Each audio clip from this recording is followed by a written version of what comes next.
Hello guys, నేను మీ నాని. ఈరోజు అయితే ఒక విషయం అయితే చెప్పామనుకుంటున్నా. అదేంటంటే, నిన్న నైటు మా డాడీకి కొద్దిగా ఎమర్జెన్సీ ఉంటే పోయినాం. అంటే ఫస్ట్ హెల్త్ బాగాలేదు, దానికోసమని కొన్ని రోజులు హాస్పిటల్లో పంటి తిరిగినాం. నిన్న నైటు అయితే కొద్దిగా బీపీ డౌన్ అయిందని కార్లో అయితే తీసుకుపోయినాం.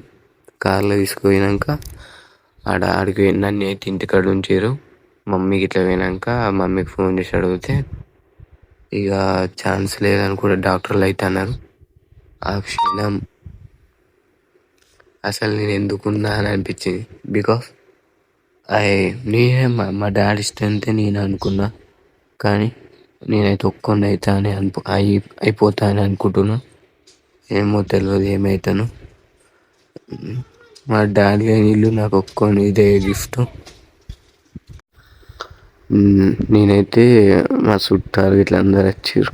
వాళ్ళందరూ ఏమో బతకడు అంటే నాకేమో బతుకుతాడని నాకు అనుకుంది. నాకు తెలుసు దేవుడు నా మాటిని చేస్తాడని ఈ వీడియోని అయితే రికార్డ్ ఇస్తున్నా.